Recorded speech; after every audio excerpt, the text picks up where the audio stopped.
Good evening, ladies and gentlemen. Welcome to the RingCast podcast. Tonight we're going to review the weekend's action, the Liverpool undercard, and we're going to preview the next Liverpool upcoming fights this weekend. So let's start with the DeGale and Periban fight.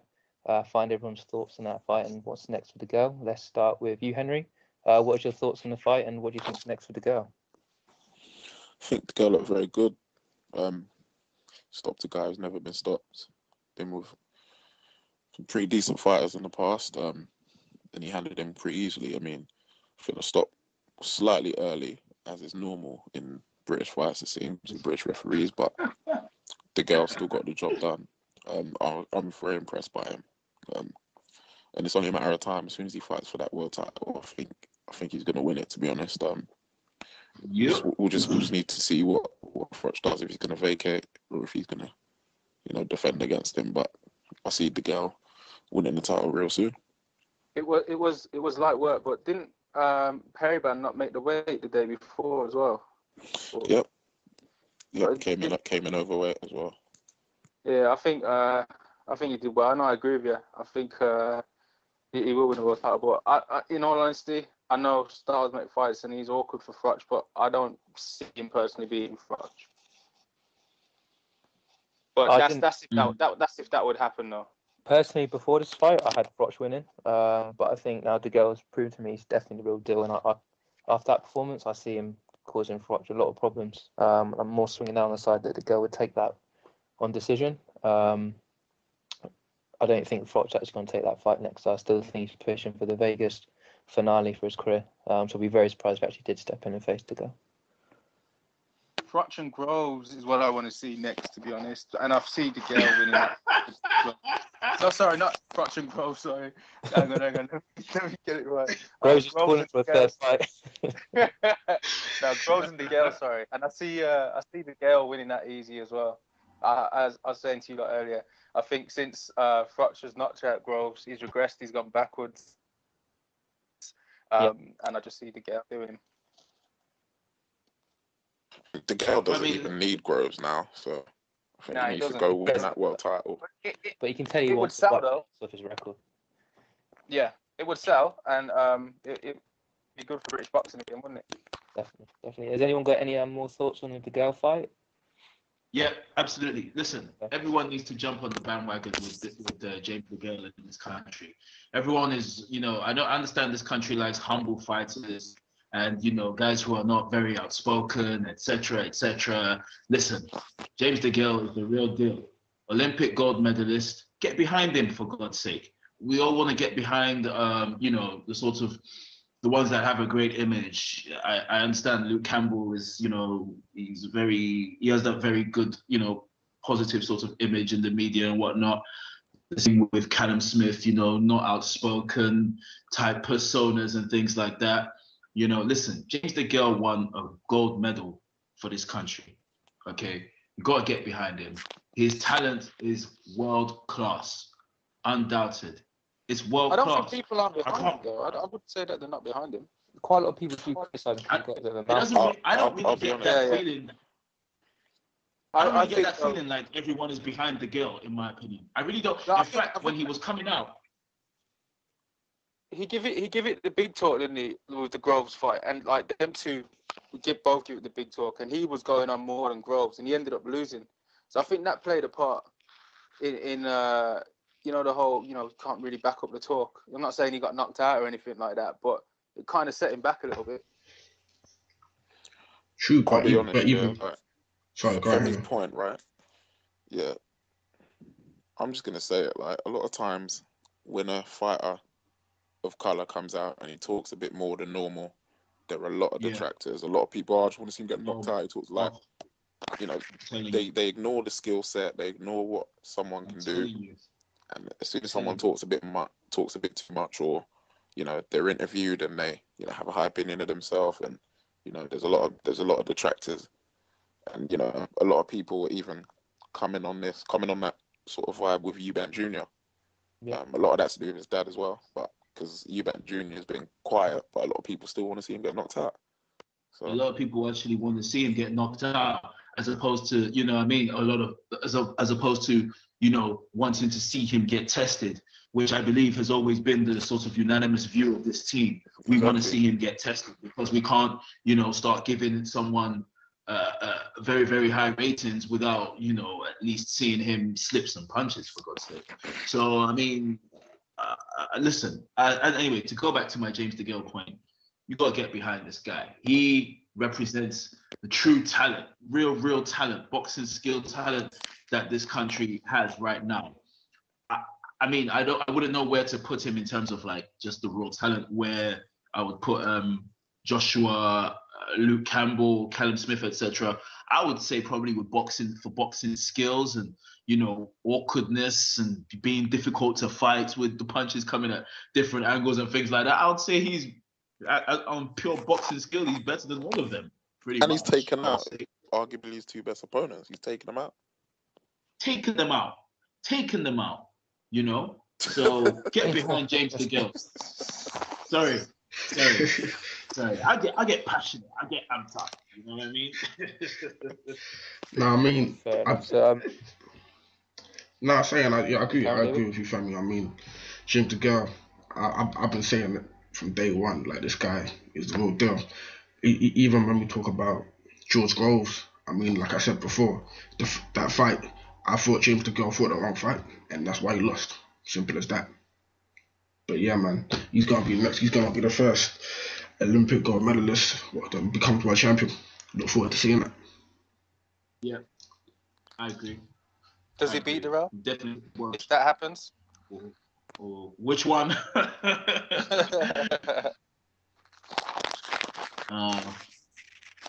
Yeah, I mean, as I said, man, I did say to you guys, man, I mean, my boy Andre Durrell, man, and my boy James DeGale, I really wouldn't want them to fight each other because, you know, they're two of my favorite fighters.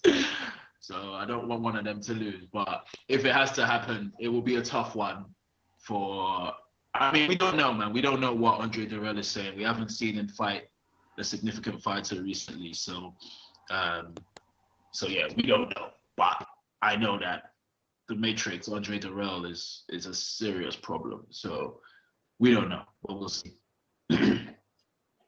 Okay, good. I think that brings us on now to looking at the Groves fight against Douglin.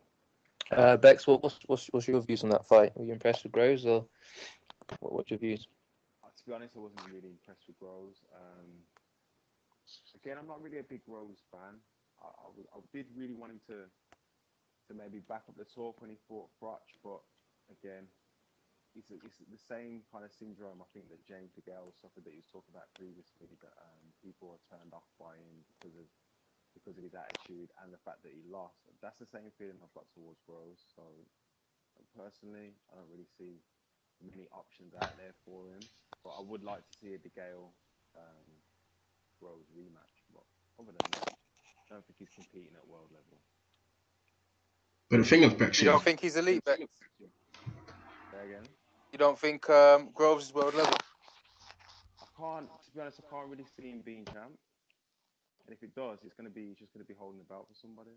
Paperweight. Yeah, I think if DeGale wins a belt, then I feel that he could actually stand a better chance of defending it than Groves.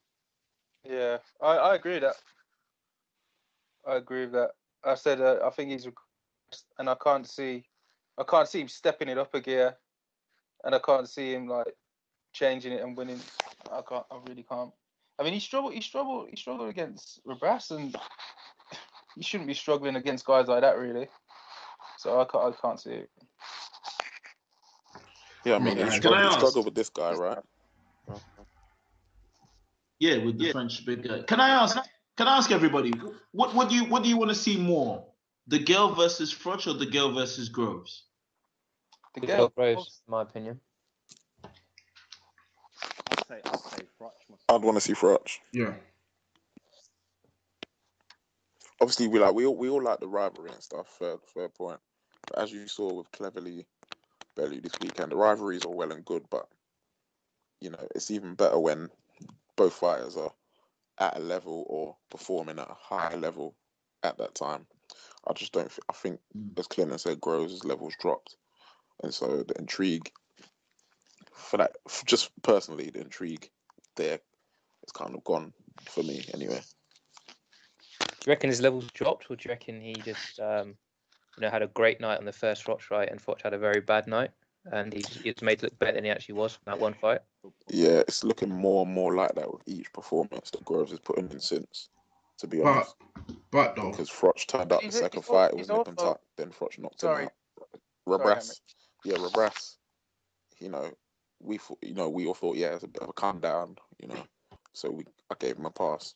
But this Denis Douglin guy, a few fights ago, he fought Jamal Charlo, who's 154, and got knocked out in the 5th round. Groves struggled with this guy. Fair enough, calm down, but if you're a top level operator, you need to dispatch of guys and handle guys who are way below you a lot easier. So it's looking like. I think he's tired. You mentioned that he could be tired.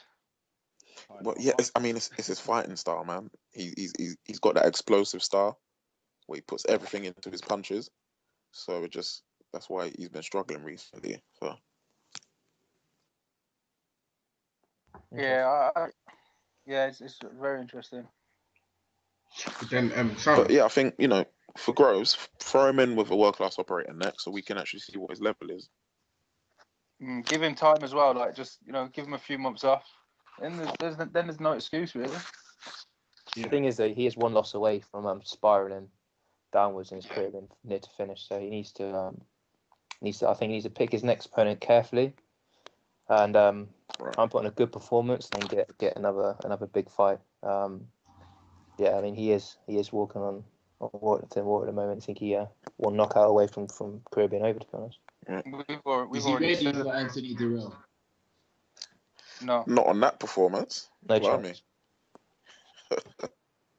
We've already said he looks more punch drunk than normal, which is he's generally talking inevitable. Maybe he's taking too many licks, man, and he's just. As Ross does say every time, it was a devastating knockout, so maybe that has that has actually finished him. You've been co-bred. Okay, cool guys. So I think let's move on to the next fight. I'll kind of kick this one off, since those spots from my hometown and all that. I gotta say that was pretty much a joke. I mean, I don't know who it was. I was with someone right at the front, looking at the fellas coming in. I think by the time I got back to my seat and sat down, it was over. So I had to watch the fight back today, and it was just a joke. I mean, we knew Sprott wasn't going to last that long. I didn't think he'd go more than around 2 rounds, but I thought he'd throw some punches, try and get some lucky punch or something. But it was just like first hard punch landed, that was it, fight over. Pretty disappointing. So I think they really need to match Josh and with someone who's a bit more durable. And we say this, I think Josh is a real deal. So if they put him someone durable when he blows them away, then got to be all credit to him. But I think now I want to see a good name opponent, a seasoned veteran in there at least with him to actually try and test him. I thought the fight was over when watching on ringside, to be honest, because Michael Sprott was talking like, yeah, maybe, hopefully I can beat him. Like, he was just there to make up the numbers, man. He knew what was going on. It was embarrassing. I knew it was going to happen. I thought it was going to be first 3. I didn't think it'd be the first round. He may as well have not turned up. Initially, I actually thought, watching it, because obviously it was there, but I thought it was actually prematurely stopped. But then I saw it on TV. And he couldn't carry on. He definitely couldn't carry on. When you got a big man dropping them licks on you, man. Yeah, exactly. It's just raining blows. So yeah, he was right to stop it. But yeah, I couldn't believe how quick that was. Unbelievable. Yeah. Old Tyson style, isn't it, man? But then we talk about another opponent being durable. I mean, Kevin Johnson, one of the most frustrating opponents to have. So we should see. Who wins out of him and Wilder? Would that ever happen? I'd love to see that fight. Who wins out of who and Wilder? Sorry, Joshua and Wilder. We don't know if either of them can take a punch. To be honest, whoever can take a punch, whoever can take the other's punch will win. But I think But you know what? explosive power punch. So I think the first one that lands, the other one's in trouble. Yeah. Wilder does seem to have that real power as well. Joshua, it does appear he's got that true core power as well. So I think it's going to win them fights. It's going to be edge of your seat, and the first person to land a big punch, that's going to be game over. But who's better skilled though? I'd love to see that fight. Who's got a better skill? Joshua. Yeah, I'd say Joshua's showing better fundamentals. Even though he's blowing guys out, he's showing the fundamentals. He's working the jab, then unloading. Where Wilder's just stepping to guys and blowing them out. There's certain angles you can use against Wilder to stay away from his right hand, in my opinion. Yeah. I think like a savvy fighter could do that. I think Tony Thompson could beat Deontay Wilder as is right now. Like, I do. I think Wilder needs to get more about him. Seriously. So I'm not far away from picking Stavern. I'm not far away. I'm not picking Stavern, but I'm like Wilder's proven to be chinny in the past, so it'll be interesting. So. Who do we think Joshua's going to fight next year? Who's going to be? He's signed to fight Kevin Johnson in January. Yeah. And Johnson's gone the distance with Klitschko, Fury, Chisora. Like, he's never been stopped. That's what I'm saying. It's a safe fight because Johnson don't really throw many punches. He's not got great power. Exactly. He's just peekaboo, hands up. Yeah. Whole fight kind of thing. It is a bit of a safe fight, to be honest with you. I think, Joshua can't get hurt in that fight. Right. And you know what? I hope Kevin Johnson, you listen to this and you try and prove me wrong. But I don't think Joshua can get hurt in that fight. So, I mean, yeah, it is a safe fight, but it will be good actually because then we'll be able to see, Joshua not land every single punch clean, and then, okay, what do you do? Because him and Kevin Johnson, that's definitely going over 8 rounds. That's for sure. So. And if it doesn't, then we can start getting gassed about Joshua. Yeah. Oh, I will inhale the British gas. Nice. Yeah.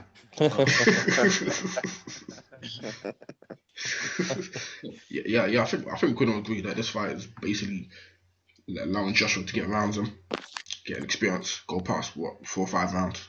He hasn't even gone past the 3rd round, has he? Yeah, he hasn't come past. Well, there you go. Hopefully, give him more rounds and then go from there. But if he takes him out early, then wow. Well, I agree. So let's move on now to the main event, Cleverly Bellew 2, the rematch. Clinton, what was your thoughts on this fight? Flipping hell. Do you know what? I paid the money, and I was supposed to go. I didn't make it, and I was like kind of glad I didn't go, and I was gutted I paid the money because I couldn't believe what I was seeing. It was terrible. What Cleverly was doing. I mean, he's obviously not comfortable at that weight. And then when he had him up the ropes and Bellew was just like slugging, I thought this is ridiculous. I nearly went to sleep. I couldn't believe it. I did. Someone did. Someone actually did. I know somebody who went to sleep. I did. Snoring. Bex, do you want to break it down? Yeah. Break down the fight. I think it was about the 2nd round, 3rd round. I fell asleep. And I like Bellew. I like Bellew a lot, but I just think that was a joke. That was an absolute joke, and I watched it back and I nearly fell asleep again. So I'm I don't my mind. I don't want to hear nothing about either of them two again, to be honest. Yeah, but I don't blame Bellew. Bellew. Yeah, but both of their stocks went down in my opinion. That fight was a case of one guy couldn't, Bellew, and the other guy wouldn't, Cleverly. Cleverly was not throwing the right hand. Obviously, they said afterwards he hurt it. What happened? Did he break his right hand? Apparently he hurt it in the 2nd round, apparently. So he wasn't throwing the right hand that was there for him all night. And Bellew just couldn't, Bellew was hitting so much air. All the punches he threw, so much air. He's lucky that Cleverly was sat on the ropes. Say that again? Bellew looked like he put on too much weight. He looked too big, man. Yeah, I think from the 6th round onwards, I think it was David I was speaking to, and we both saying they both look like they're tired, and there's it's Bellew was slowly stalking Cleverly around the ring. It was ridiculous. But didn't live up to the hype at all. Yeah, it's disappointing. You know what? I'm all for backing British boxing and that, but Eddie Hearn kind of took the piss out of everyone there. And Henry, you did call it, to be fair, with the card. You know, you were like, yeah, it's all mismatches, and it's good for the casual boxing fan to see like just these boxers actual box. But as I was watching it, I was like, this ain't serious. This isn't serious.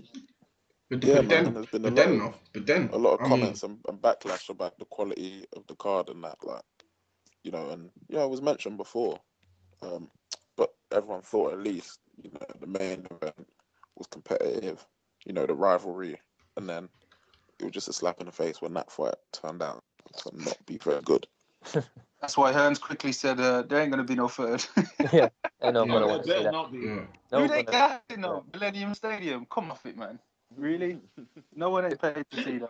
It has to be on the undercard of another big fight Yeah. to justify making that. You know what I mean, because when Belly faces a big name in cruiserweight and gets knocked out, and you know they might make that as both of their farewell fights and be on the undercard somewhere. They'd But have it's not to going make to that. be a event again. They'd have to make that a Newport Town football stadium. There's nowhere else that's going, mate. What's that place called? Philly or something like that? One of them. Yeah, that's not. But the thing that Can bothers I me, ask though, if is any sorry, Go on, Dave. yeah, no, the thing that bothers Go me on, is Dave. that, I mean, we sit here, we talk about how terrible the card was, but then we all knew beforehand, you know, it was a lot of mismatches, but we still bought it. We still went to the fights, you know. I see people on Twitter, social media, complaining about how rubbish the card was, but he still paid, he still went. So, you know, if you knew it was going to be terrible, Yeah, but, don't put money into it. no, but it's mainly we're talking about the You main. don't really know though. Yeah, of course. It's the main event. Like I bought the pay-per-view for the main event, thinking it's going to be decent. Like, and it was terrible. It was terrible. I'm disappointed to say the least. But then again, Real but how quick, many big can I fights just actually ask? live up to the hype? Say that again, sorry, David. And I said, how many big fights tend to live up to the hype? Because let's be real, I mean, a lot of big fights in the past haven't always lived up to the hype. I mean, some of them have, but Which one? how many fights? Oh Can't yeah, I think mean, off the I top of my guess head, but the Mayweather one would be one. You're right. To be fair, there you go. Mayweather, Maidana, but we all knew that was a joke anyway, and we knew that was going to be a joke. What, the rematch or the first fight? The rematch. Like no one thought the rematch was. Well, me personally, I didn't think the rematch was going to be good. Like I knew it was Exactly. Here's a rule of thumb. When a counter puncher beats you in the first fight and you rematch him, chances are he's gonna have a much easier time in the second. You just say that. Look back at some history of rematches with good counter Well, that wraps punches, it all and up you'll for see what I tonight. mean. Thanks for So- listening. What we'll be doing is we'll be previewing the London card with the Fury Chisora fight, the rematch, and also the Eubank Jr. and Saunders fight. So please tune into that to hear our predictions and our thoughts on them fights there. Once again, thanks for listening, and see you guys soon.